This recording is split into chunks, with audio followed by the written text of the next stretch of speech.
As the poet says, faith is the strongest of weapons, and hearts without faith in them are only a burden on the body. On the one hand, there was my nation who had faith, who had belief. But on the other hand, there were the coup plotters which had no faith. On that night, with their faith, our nation stood and won against the strongest weapons of the world. A nation which walked against the tanks only with takbirs in their mouths.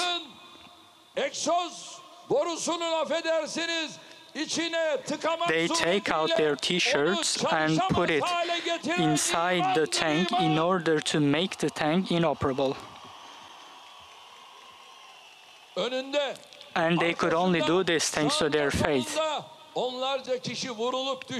Even though dozens of people were being shot around them, they did not think about going back, but rather, at the first opportunity that they can find, they walked towards the coup plotters once again. So who can stop such a nation?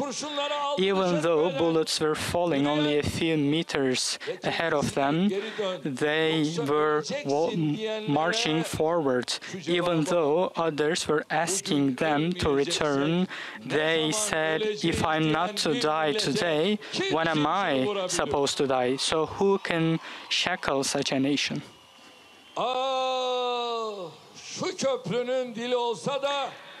If only this bridge could speak and speak of the heroism displayed on that night. If only the soil, the stones, and every centimeter of the land could speak and talk about the heroism displayed on that night, because our language is insufficient in putting the heroism into words. That's why I would like to make another quotation from a poet, from poet Mehmet Akif, in his poem for the martyrs of the Gallipoli. The whole land, the mountains, the hills are full of bodies of martyrs. They have been shot in their heads, on their forehead, and laying on the soil, and many suns set for a crescent. So yes, many suns set that night. On the night of July 15th, a lot of suns set for this crescent, and I wish blessings to their souls. They were our sons. May God bless their souls. They got injured, they got wounded, but they did not bend, and I'm grateful to those on behalf of my nation. They defended their freedom, they defended their calls to prayer, their flags, their nations, their homeland, their state, and their future. I'm grateful to all members of my nation who defended their future. The night of July 15th, when the coup plotters attacked, we have lost 250 heroes as martyrs. And do you know what we gained in return? In return, we saved the future of Turkey.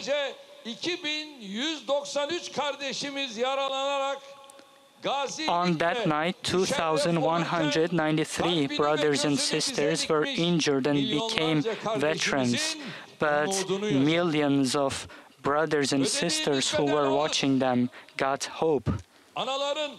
That was the price that we paid. Mothers, fathers, wives, brothers, children.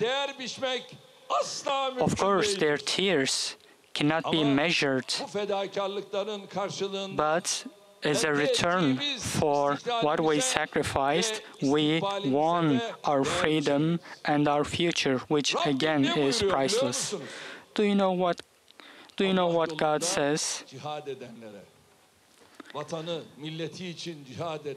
When people fight for their country, when people fight in Allah's way, Allah pays them in heaven. This is the consolation given to us in Quran, and our martyrs have gone to heaven. That position is the closest position to our Prophet, and may they enjoy their seats. And now here we have also prepared a symbolic seat for them. And as our God says again,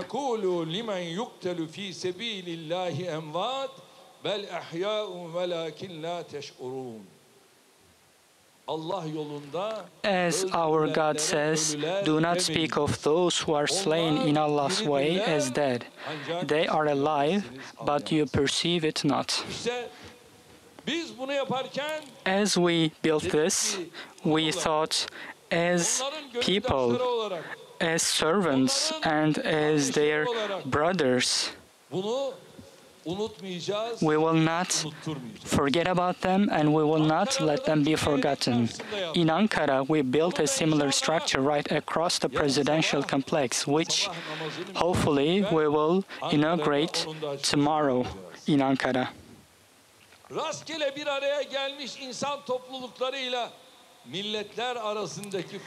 There is a difference between random crowds and nations. Random crowds only come together for random interests, but nations have a shared history, shared values, and shared aspirations. For these, when necessary, they are ready to sacrifice their lives. The Turkish nation on July 15th, just like it did many times over in its history in order to protect what was holy to them, it did gladly sacrifice their lives. Throughout history, we have always been tested with fire, with treason and attacks of enemies. We are no regular, no ordinary group. We are a nation, but they are the evil ones. This is our difference.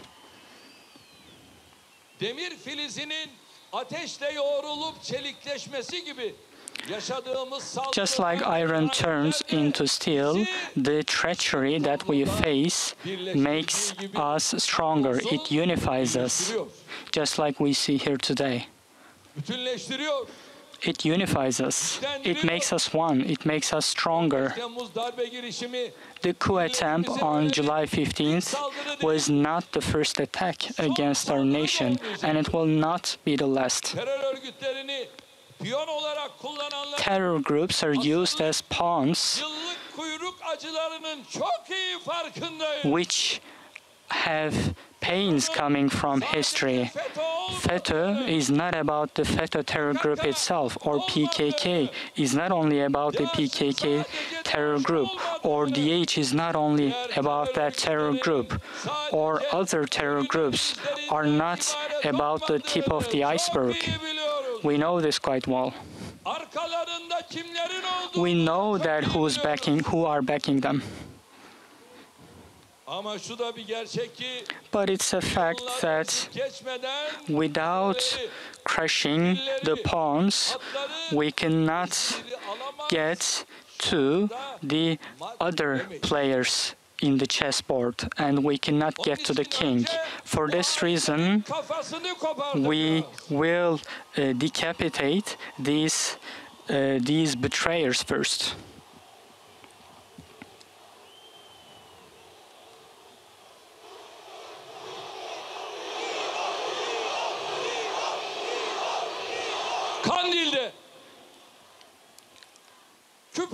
On Kandil, on Küpe,